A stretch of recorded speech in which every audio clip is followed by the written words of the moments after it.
사람들마다 관심사가 다릅니다. 무엇에 관심을 갖느냐에 따라서 삶에서 추구하는 바가 다른 것을 볼 수가 있습니다. 예컨대 물질이 관심사인 사람은 물질을 따라다닐 것입니다. 무엇이건 돈이 되는 것이라면 물을 가리지 않고 뛰어들 것입니다. 학문이 관심인 사람은 지식을 따라다니겠죠.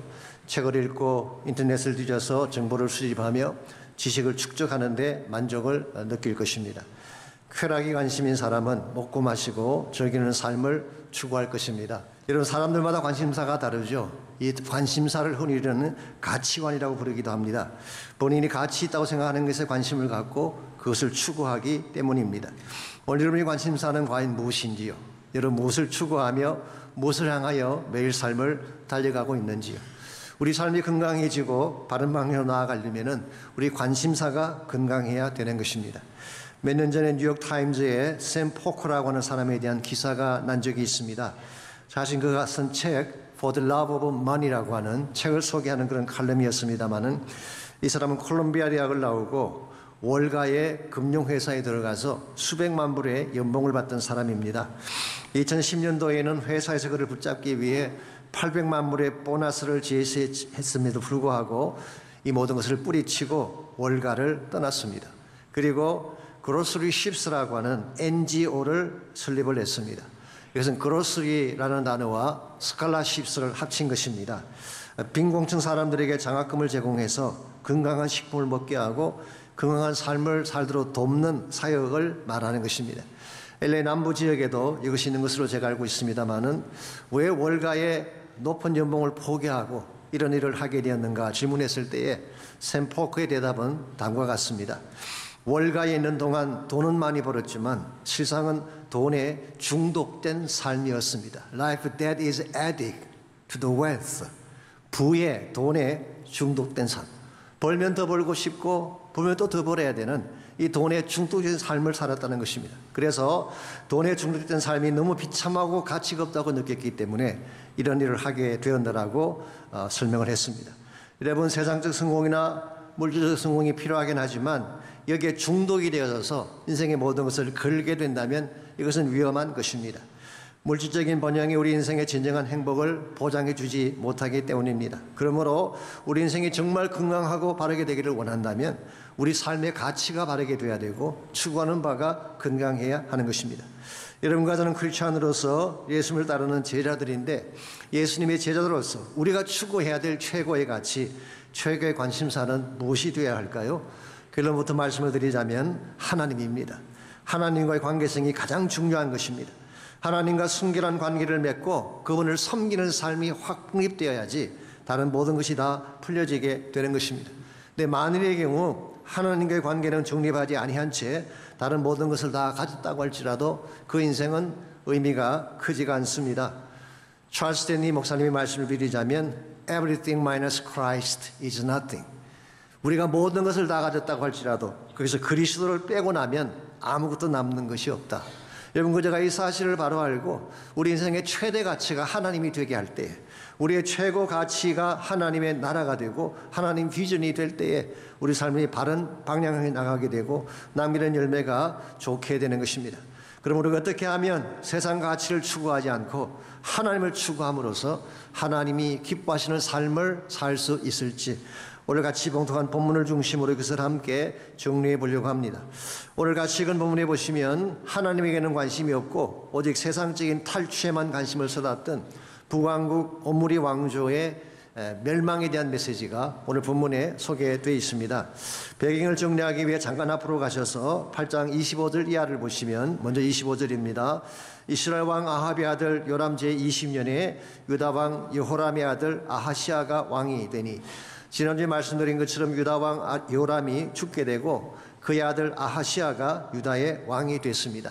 근데 28절을 보니까 그가 아합의 아들 요람과 함께 길랏 라모스로 가서 아람 왕 하사엘과 더불어 싸웠다고 기록하고 있습니다. 기억하실지 모르지만 길랏 라모스라는 지역은 오래전에 아합 왕이 싸우다가 전사한 곳입니다.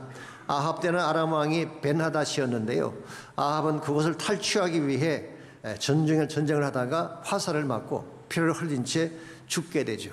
그랬는데 그의 아들인 요람 때에 또다시 그곳을 탈취하기 위해 군사를 모은 것입니다. 그것도 새로 유다의 왕이 된 아하시아와 함께 그곳으로 출정을 하게 된 것입니다. 도대체 길랄 라못이 어떤 곳이기에 이처럼 빼앗으려고 애를 쓰는 것일까요? 이 길랄 라못이라는 지역은 요단 동편에 있는 큰 고원지대를 말합니다. 오늘날의 골란 고원의 시작점이라고 합니다. 라못이라는 말의 뜻은 high place, 높은 곳이라는 의미를 갖고 있습니다. 그래서 길라앗의 고지, 그런 의미로 해석하면 되겠습니다. 보편적으로 고원지대는 물이 많지 않기 때문에 농작물이 잘 자랄 수가 없습니다. 그런데 길라앗 라못은 달랐어요. 고원지대임에도 불구하고 포도와 감람류와 유향과 약초가 많이 생산되어지는 풍요로운 곳이었습니다. 무엇보다 이것은 교통의 요지였기 때문에 군사 전략상 매우 중요한 위치였습니다. 그래서 고대 왕들이 길을 쓰고 차지하려고 한 것입니다. 한마디로 요약하면 길랄 라못은 야망의 집결지, 탐욕의 고지라고 부를 수 있을 것입니다. 그런데 과연 길랄 라못만 탈취하면 정말 이스라엘의 번영이 찾아오고 민족이 번성하게 될까요? 결코 그렇지가 않습니다. 저는 여기에 인간의 어리석음이 있다고 생각합니다. 우리가 아무리 비옥하고 풍부한 자원이 있는 땅을 차지한다고 하더라도 하나님이 빠진다면 그 땅은 결코 축복된 땅이 될 수가 없습니다. 그런데 아합의 왕조, 더 정확히 말하면 오므리 왕조죠. 이 오므리 왕조는 이 사실을 간과했습니다. 사실 이것이 오므리 왕조가 패망하게 된 근본 원인이 되죠. 하나님께는 집중하지 아니하고 바알과 이방의 우상을 섬기면서 길랄 라못만 탈취하면 된다는 잘못된 가치관, 이것이 그들을 패망으로 이끌게 된 것입니다. 그래서 1절 말씀 보시면은 하나님은 엘리사라 하여금 제자 중 하나를 길랄 라못으로 보내서 예후를 왕으로 삼도록 지시를 내렸습니다. 그리고 예후를 통해 아합의 집을 진멸하게 하셨죠. 나중에 좀 더 자세하게 다루겠습니다마는 대단한 피해 숙청을 행하게 됩니다. 바알을 제거하고 이세벨을 죽이고 아합 집안의 모든 바알 숭배자들을 깨끗하게 숙청을 하게 되죠. 그리고 나서 새로운 왕조를 세웁니다. 그래서 뉴 다이내스티가 예후를 통해 세워지게 되죠. 이와 같은 것을 예후의 개혁이라고 부르기도 하고 어떤 성경학자들은 예후의 혁명이다 그렇게 부르기도 합니다. 우리는 여기에서 하나님의 관심사를 발견할 수가 있죠. 그것은 바로 이스라엘의 영적 순결입니다. 하나님과의 깨어진 관계를 회복하고 다시 순결한 신부처럼 이스라엘을 세우기를 원했던 것이 하나님의 최대의 관심사였다는 것입니다. 인간의 관심사는 더 가지고 더 탈취해서 길랏 라못을 누리는 것이라고 한다면 하나님은 거기에는 관심이 없었어요. 어떻게 하면 이스라엘을 영적으로 바로 세워서 자기 백성으로 삼느냐, 여기 하나님의 관심사가 있었습니다. 오늘날도 동일합니다. 하나님은 길랏 라못에 관심이 없습니다. 우리가 세상에 얼마나 많은 업적을 세우고 얼마나 많은 부를 차지하느냐에 관심 갖지 않습니다. 하나님의 관심사는 오직 여러분과 저예요. 우리가 바른 사람이 되는 것입니다. 우리가 깨끗한 백성이 되어서 하나님 나라 비전을 위해 사는 것이 하나님의 최대 관심사인 것입니다. 우리가 이 사실을 바로 안다면 우리의 관심사도 하나님 한 분이 되어야 되고 하나님 나라가 되어야 하는 것입니다. 우리가 하나님과 관계를 회복을 하고 하나님 나라 비전을 가슴에 품고 바른 방향으로 살아가게 되면 우리 삶이 아름다워지게 되고 좋은 열매를 맺게 되는 것입니다. 이런 의미에서 우리 인생의 관심사가 무엇인가를 확인하는 것은 대단히 중요합니다. 여러분의 관심사는 길랏 라못인가요? 하나님이신가요? 세상 성공인가요? 하나님 나라 비전인가요? 우리의 관심사가, 우리의 최대 가치가 하나님 자체가 될 때에 우리 인생이 극대화되어지고 정말 물된 동산 같은 좋은 열매를 맺게 되는 것입니다. 그러면 우리가 어떻게 하면 우리의 삶이 영적으로 회복이 되어져서 하나님이 기뻐하시는 뜻을 감당하는 데 쓰임받을 수 있을지, 오늘 본문에 소개된 예후의 혁명을 통해서 영적 회복을 통해 하나님의 뜻을 이루는 세 가지 비결을 함께 정리해 보려고 합니다. 첫 번째로 영적 회복을 통해 하나님의 뜻을 이루려면 하나님의 계획을 확인해야 되는 것입니다. 우리가 무엇을 하든지 인간의 뜻이나 계획을 따라하면 안 됩니다. 하나님의 계획을 확인하고 그분의 뜻을 따라할 때에 모든 것이 바르게 진행이 되는 것입니다. 1절을 다시 보겠습니다. 선지자 엘리사가 선지자의 제자 중 하나를 불러 이르되 너는 허리를 동이고 이 기름병을 손에 가지고 길랏 라못으로 가라. 얼핏 이 말씀을 읽어보게 되면 엘리사가 이 모든 것을 시작한 것처럼 보이죠. 근데 사실은 그렇지 않습니다. 열왕기상 19장 16절에 보면은 이미 오래전에 하나님이 엘리야를 부르셔서 이 말씀을 분부하셨어요. 님스의 아들 예후에게 기름을 부어 이스라엘 왕이 되게 하라. 그러므로 오늘 본문의 사건이 있기에 약 20년 전에 이미 하나님께서는 예후를 세울 계획을 가지고 계셨던 것입니다. 다만 엘리야가 그것을 행하지 못한 채 성천했기 때문에 엘리사에게 맡긴 것뿐이지, 예후를 세워서 이 아합의 집안을 척결하는 것은 이미 하나님께서 오래전에 준비해 놓으신 계획이다, 그렇게 말할 수가 있습니다. 아니 20년의 세월이 지났는데 그건 아직 아합의 아들 요람이 장장하고 아합의 아내 이세벨도 건재한데 설마 이것이 진행될까요? 그렇게 질문할지 모르지만요, 하나님이 계획하신 것은 반드시 이루어집니다. 어떠한 반대가 있어도, 아무리 세월이 많이 흘러가도 하나님이 계획하신 것은 1.1획도 어김없이 진행이 되는 것입니다. 실제로 성경을 읽어보시게 되면 예후의 혁명을 통해서 하나님이 계획하신 그대로 요람과 아하시아가 죽임을 당하게 되고, 심지어 이세벨까지 개밥이 되어 최후를 맞이하게 된 사실을 성경이 기록해 주고 있습니다. 그러므로 중요한 것은 하나님의 계획을 확인하는 것입니다. 이걸 확인한 후에 일을 시작해야지 바른 길로 갈 수가 있는데, 우리는 가끔 하나님의 뜻보다도 자신의 뜻을 앞세워서 내가 하고 싶은 대로 일을 시작할 때가 있습니다. 이것이 대단히 위험하고 아름다운 일을 맺지 못할 가능성이 많은 것입니다. 힘들어도, 나의 눈으로 볼 때 이해가 가지 않는 것처럼 느껴져도 하나님의 뜻이 자명하다면 그 길로 갈 때 하나님 디자인하신 좋은 축복의 열매가 맺혀지게 되는 것입니다. 요즘은 생명의 삶에서 에스겔서를 묵상하지 않습니까? 사실 에스겔서라는 책 자체가 좀 어렵습니다. 난해하기도 하죠. 묵시문학이다 보니까 상징적인 표현이 많이 나오고, 그리고 읽어가면 계속 심판한다, 멸망한다, 칼로 베겠다, 이런 말씀은 나오니까 사실 좀 읽을 때마다 마음이 부담이 될 수도 있어요.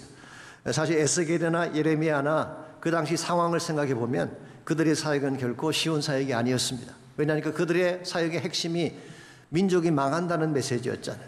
예루살렘이 망한다, 너희들 다 포로로 끌려간다, 이 메시지를 전했기 때문에 에스겔이나 예레미야는 인기가 있는 그런 선지자일 수가 없습니다. 오히려 매국노 같이 취급당했을 수도 있고, 백성들에게 부정적인 프레셔를 안겨주는 불편한 사역자로 인식될 가능성이 많았습니다. 그래서 실제로 예레미야 같은 경우는 이것 때문에 옥에 갇히기도 하고 죽음의 협박을 받기도 했죠. 그럼에도 불구하고 예레미야가 그 메시지를 선포했던 이유는 무엇일까요? 이유는 딱 한 가지입니다. 하나님의 계획이 거기 있다는 것을 알았기 때문이에요. 그래서 예레미야 29장 11절에 보게 되면 하나님의 계획이 이렇게 표현되어 있습니다. 여호와의 말씀이니라, 너희를 향한 나의 생각을 내가 아나니 평안이요 재앙이 아니니라, 너희에게 미래와 희망을 주는 것이니라. 우리말 성경에는 나의 생각이라고 번역을 했습니다마는 대부분의 영어 성경은 my plan이라는 단어로 번역을 해놓았습니다. I know the plan I have for you. 너희들을 향해 가지고 있는 나의 계획을 내가 알고 있다. 그 계획은 뭐냐? 재앙이 아니라 평안이다. 심판이 아니라 장래의 소망을 주려고 하는 것이다. 사실 그 당시 예루살렘 주민 입장에서는 이 말씀을 들을 때 반발했을 가능성이 많습니다. 아니, 지금 예루살렘 성이 무너지기 직전까지 갔는데 그 성전이 불타서 파괴될 것인데 평안이라니, 소망이라니, it's nonsense라고 생각했을 가능성이 많을 것입니다.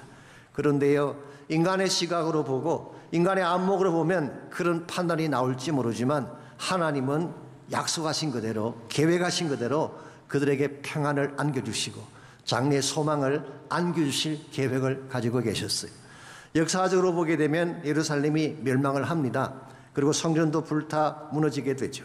그러나 여러분, 이것으로 이스라엘의 역사가 끝장난 것일까요? 결코 그렇지 않습니다.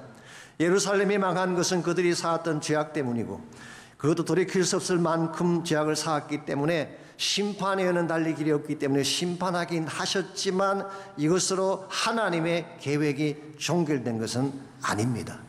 성경을 보게 되면 하나님은 그들을 다시 예루살렘으로 귀환하게 하시고 다시 성전을 건축하게 하시고 궁극적으로 다윗의 후손에서 예수 그리스도가 탄생하게 하심으로 New Israel, 새로운 이스라엘을 세우게 하셨어요. 이 새로운 이스라엘을 우리는 하나님 나라라고 부르는 것입니다. 그리고 예수 그리스도를 통하여 진정한 의미의 평안과 소망을 안겨주는 사역을 이미 하나님이 하신 것입니다. 그러므로 우리 눈에 보이는 것만 보고 탄식하기도 하고 원망하며 주저앉기도 하는데 하나님의 계획을 바로 보아야 돼요. 하나님의 계획을 정확하게 이해하고 계획 속에 담겨져 있는 비전을 나의 것으로 삼을 때에 아무리 현실이 어려워도 그것을 극복해낼 수가 있는 것입니다. 우리는 세상을 바라보기 때문에 가끔 타협할 때가 있습니다. 하나님의 뜻과 상관없이 타협하고 세상의 길을 따라 선택할 때가 있는데 이건 대단히 위험하고 잘못된 것입니다. 여러분 아시는 대로 영국이 나온 최고의 설교자가 찰스 스펄전이죠. 여기에 대해서는 누구도 동의하지 않는 사람이 없을 것입니다. 그런데 찰스 스펄전이 위대한 설교자가 된 것은 단순히 말을 잘해서가 그런 것은 아닙니다. 하나님의 뜻을 분별하는 바른 자세가 있었기 때문에 이런 일화가 있습니다. 한 번은 영국 런던의 에그리컬처 홀이라는 장소에 약 1만 5천 명이 모이는 집회를 준비를 하고 그 당시 최고 설교자로 평가받던 찰스 스펄전을 강사로 초청을 했습니다. 근데 무슨 이유인지 모르지만 스펄전이 선뜻 오겠다는 답을 하지 않는 것입니다. 기다리다 못한 주최 측이 스펄전을 찾아가서 불만을 토로했습니다. 아니 왜 망설이는 것입니다. 15,000명이 모이는 집회입니다. 망설일 게 뭐가 있습니까? 그때 스펄전이 남겼던 유명한 대답이 있습니다. 지금 나에게 중요한 것은 15,000명이 모이느냐 아니냐가 아닙니다. 여기 하나님의 뜻이 있느냐 아니냐가 나에게는 중요합니다. 만약 하나님의 뜻이 없다면 15,000명이 아니라 10만 명이 모여도 갈 수가 없고 만약 하나님의 뜻이 있는 것이라면 단 한 명이 모여도 저는 갈 것입니다. 얼마나 위대한 자세입니까? 오늘날 사람들만 모인다면 2단, 3단 가리지 않고 가는 사람들이 얼마나 많은데 자신의 인기와 명성에 도움이 된다면 물불 가리지 않고 불법도 자행하는 사람들이 많은 시대인데 하나님의 뜻이 아니면 움직일 수 없다는 자세, 이것이 하나님이 기뻐하시는 삶의 모습인 것입니다. 여러분과 저에게도 동일한 자세가 필요합니다. 세상 따라 흘러가지 마십시오. 적당하게 살지 마십시오. 하나님의 뜻을 확인하고 주의 부르심을 향해 달려가야지 바르게 살 수가 있는 거예요.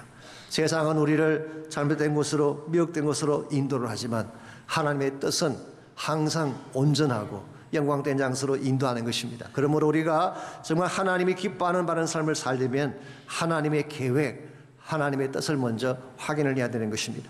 두 번째로 영적 회복을 통해 하나님의 뜻을 성취하려면 계획의 수행자가 필요합니다. 하나님의 계획이 아무리 위대하다고 하더라도 수행할 사람이 없으면 그 계획은 성취될 수가 없겠죠. 그래서 2절에서 4절까지를 보시면 엘리사는 자신의 제자를 길랄 라모스로 보내는데 그 제자가 해야 될 사명이 그게 잘 나와 있습니다. 먼저 2절입니다. 그게 이르거든 님스의 손자 여호사밧의 아들 예후를 찾아가서, 여기 나오는 여호사밧은 유다왕 여호사밧이 아닙니다. 동명이인입니다. 그의 형제 중에서 일어나게 하고 그를 데리고 골방으로 들어가라. 예후는 그 당시 요람 왕의 군대 장관이었습니다. 그리고 전쟁이 일어났기 때문에 전투지인 길랄 라모스로 나와 있었던 것 같습니다. 그런데 엘리사가 사람을 보내서 이 예후를 찾아가서 이 사람을 골방으로 데려가라, 그렇게 이야기했어요. 3절에 보시게 되면 기름병을 가지고 그의 머리에 부으며 이르기를 여호와의 말씀이 내가 너에게 기름을 부어 이스라엘 왕으로 삼노라 하셨느니라 하고 곧 문을 열고 도망하되 지체하지 말지니라.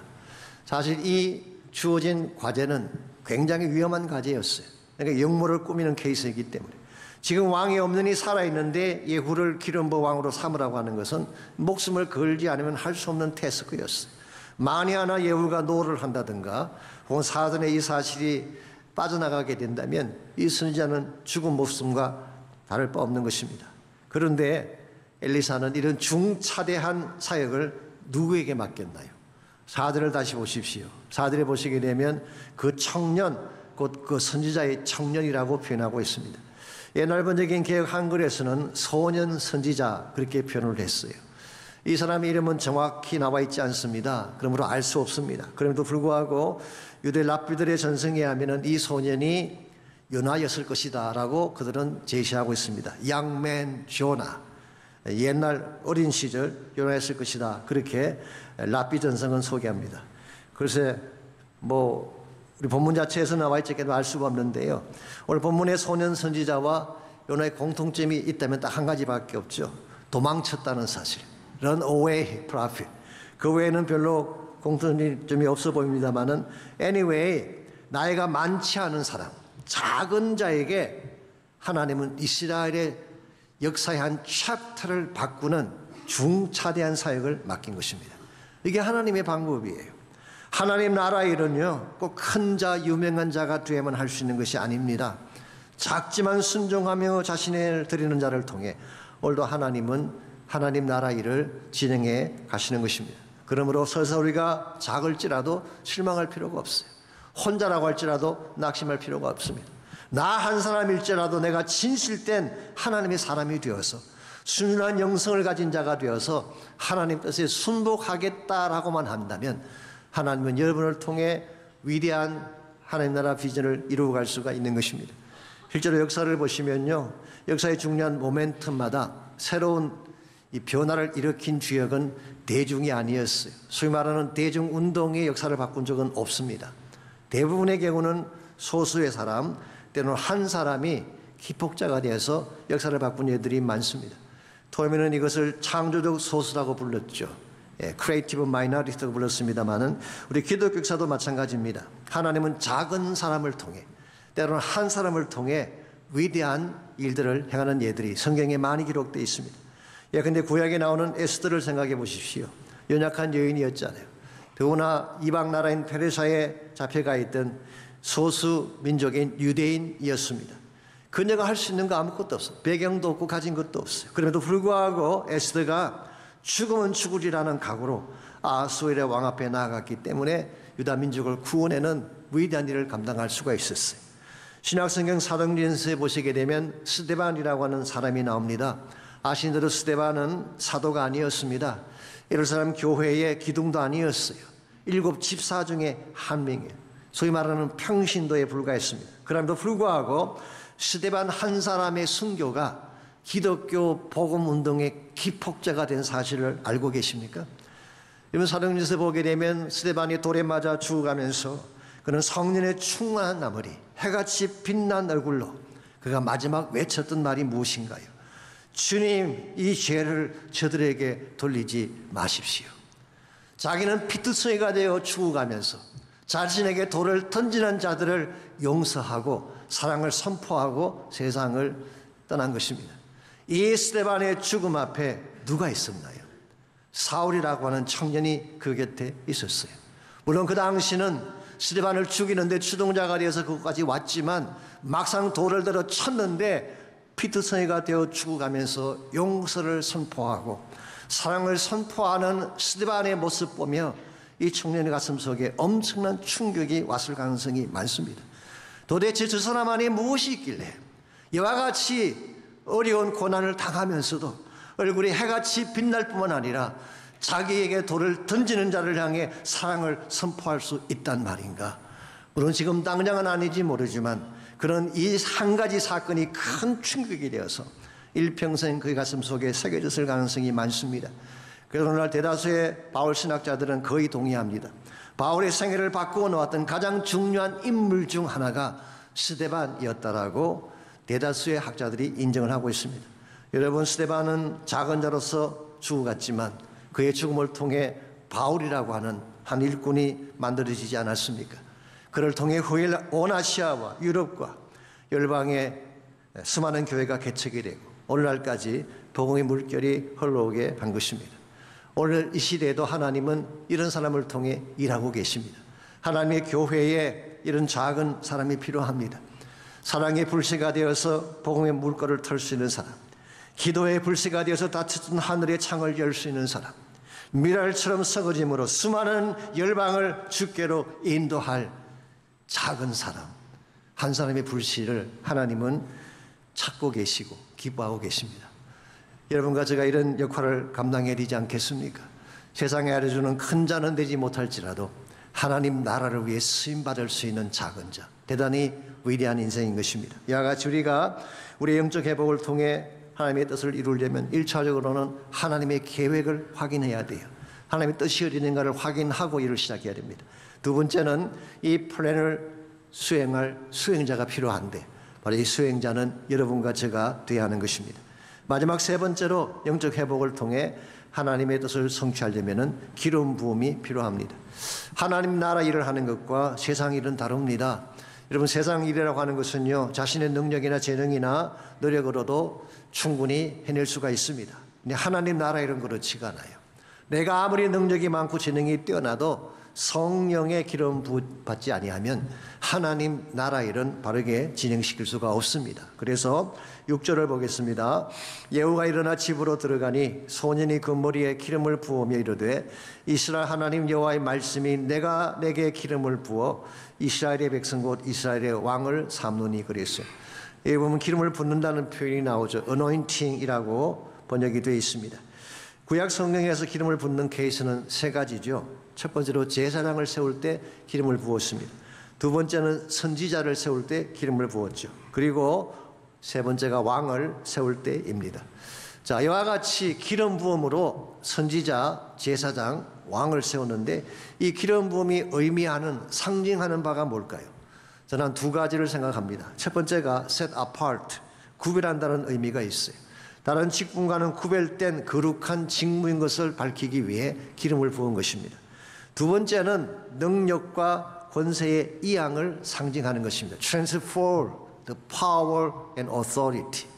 이 기름 부음을 통해서 이 파워가 이양되어지고 권세가 이양되어지는 것. 이와 같이 능력과 파워를 이양받는 것이 기름 부음이 상징하는 것이기 때문에 신약 성경에서는 이것을 성령의 역사로 간주를 했습니다. 그래서 성령의 기름 부음은 바로 능력과 권세가 이양되는 것을 의미하는 것이죠.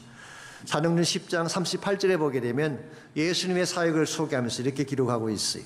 하나님이 나사렛 예수에게 성령과 능력을 기름 붓듯 하셨음에 저가 두루다니시며 착한 일을 행하시고 마귀에게 눌린 모든 자를 고치셨으니 이는 하나님이 함께 하셨습니다. 예수님 사역의 원천이 뭐라는 것입니까? 성령과 능력의 기름 부음 받음이었어요. 이것이 모든 기적과 이것이 모든 치유와 마귀를 깨뜨리는 근본 파워가 되었다라고 소개한 것입니다. 그러므로 오늘 여러분과 제가 하나님의 나라 일을 행하기를 정말 원한다면 이 성령의 기름 부음 받지 않고는 행할 수가 없는 것입니다. 성령의 기름 부음이라는 말의 의미는 사실 성령 충만과 유사한 의미입니다.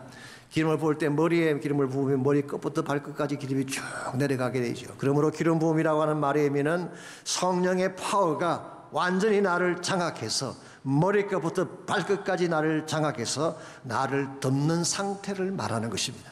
여러분과 제 모습이 성령의 기름 부음을 받고 성령의 능력에 잠긴 바 되어져서 나의 머리부터 발끝까지가 성령의 능력으로 가득 차게 된다면 어떤 역사가 일어날까요? 엄청난 하나님 파워가 나타나는 것입니다. 다시 초대교회 부흥의 큰 원인이 여기 있습니다. 아시는 초대교회 성도들 가운데는 엘리트 그룹이 없었어요. 돈을 많이 가지고 세상 지위를 가진 사람 많지 않았습니다. 그럼에도 불구하고 그들이 그 당시 유대 종교를 뒤엎고 나중에는 로마 제국까지 뒤엎었던 근본 파워가 어디서 나온 것일까요? 성령의 기름 부음이 가져온 것입니다. 그러므로 오늘 이 시대에 참된 부흥을 열망한다면 내 삶이 바뀌어지게 되고 하나님의 교회가 진실로 교회다워지기를 원한다면 성령의 기름 부음이 절대적인 것입니다. 우리가 사는 이 시대는 악한 시대입니다. 아합 시대처럼 우상과 죄악이 가득 찬 시대이죠. 이런 시대 가운데서 하나님의 거룩한 목적을 감당하려면 우리의 힘과 능력으로는 절대 행할 수가 없습니다. 세상 물결이라고 하는 것이 여러분이 생각하는 것보다 훨씬 더 거셉니다. 세상의 물결이 얼마나 강력한지 그냥 그대로 있게 되면 떠내려갈 수 있는 가능성이 많은 것이 오늘 이 시대의 현실이에요. 그러므로 개인이건 교회이건 정신 차려야 된다고 생각합니다. 정말 정신 차리고 기도하고 성령의 능력을 받고 복음으로 성부를 해야지 하나님이 기뻐하는 열매도 맺을 수가 있게 되고 하나님 나라 비전을 성취할 수도 있게 되는 것입니다. 20세기 초반에 중국의 부흥을 이끌었던 사람 중에 존 성이라고 하는 사람이 있었습니다. 영어로 존 성 혹은 한자말로 송상절인데요. 중국식 발음으로는 숭상지혜라고 발음을 한다고 합니다. 이 사람은 감리교 목사의 아들로 태어나서 일찍이 미국으로 유학을 왔습니다. 오하이오 스테이트 유니버시티에서 케미스트리로 PhD를 받았어요. 이게 1920년대에 일어난 일이니까 대단한 것입니다. 그 당시에 그런 대학에서 PhD 받는다면 엘리트 중에 엘리트라고 할 수가 있죠. 그랬는데요, 이 사람은 어릴 때부터 하나님 부르심에 대한 부담감이 마음에 있었어요. 그래서 그런 좋은 학위를 가졌음에도 불구하고 뉴욕에 있는 신학교에 입학을 했습니다. 그 신학교가 유니온 테올로지컬 세미나리라고 하는 리버사이드 철치 맞은편에 있는 굉장히 아카데미한 학교입니다. 아주 지성으로 꽉 차 있는 그런 학교죠. 근데 한 가지 문제는 그 신학교가 미국 자유주의의 본산 중에 하나라는 사실. 종교다원주의를 가르치고 성경의 영감을 믿지 않는 그런 신학교였어요. 오죽했으면 본 해프 같은 사람이 그 학교에 교수로 갔다가 1년 만에 다시 독일로 돌아갔겠습니까? 그런 학교였기 때문에 존슨은 신학교에서 1년간 공부를 하면서 깊은 방황 속에 빠지게 됩니다.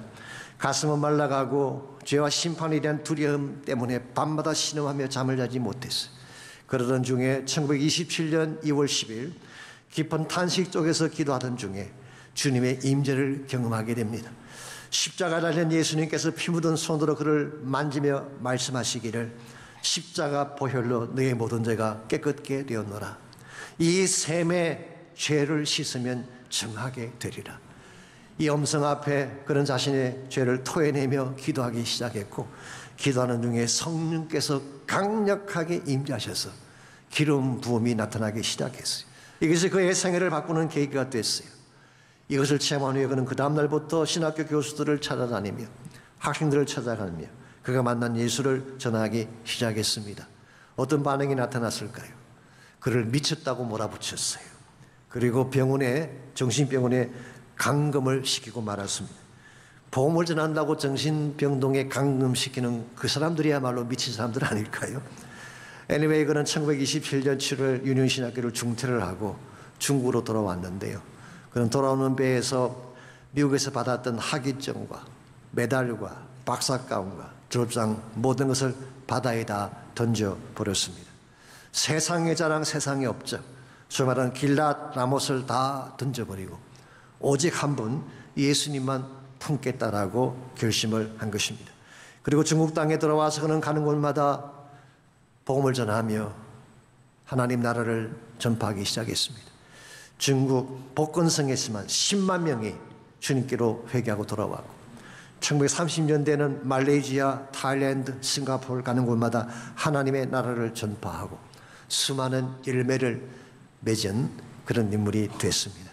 여러분, 성령 받으면 이렇게 되는 것입니다. 그러므로 저는 동일한 역사가 오늘 여러분과 저의 삶 속에도 일어날 수 있다고 믿습니다. 우리가 나의 것을 베어내고 성령의 기름 부음을 받기만 하면 나도 변하고 교회도 변하고 이 땅도 변할 수가 있는 것입니다. 사실 우리에게 능력이 없는 이유는 내 안에 길랄 라못이 너무 많기 때문에, 세상 욕망과 세상 향한 집념이 너무 많기 때문에 하나님의 능력이 임재할 자리가 없습니다. 나의 것을 자랑하며 나의 욕심을 이루기 위해 살아가다 보니 하나님의 탄식 소리를 들을 기회가 없어요. 그래서 우리가 시시하게 살게 되는 것입니다. 진정한 목적을 위해 살지 못하게 되고 그저 그런 인생으로 전락하고 마는 것입니다. 그러나 정말 여러분과 제가 다시 본질로 돌아가서 내 안에 있는 길랏 라못을 다 내려놓고 하나님의 충만을 간구하기만 한다면 우린 다시 회복될 수가 있게 되고 하나님 나라는 여러분과 저를 통해 다시 일어날 수가 있습니다. 이러면서 우리가 정말 기도해야 될 가장 간절한 기도의 소원은 예수로 충만케 되는 것입니다.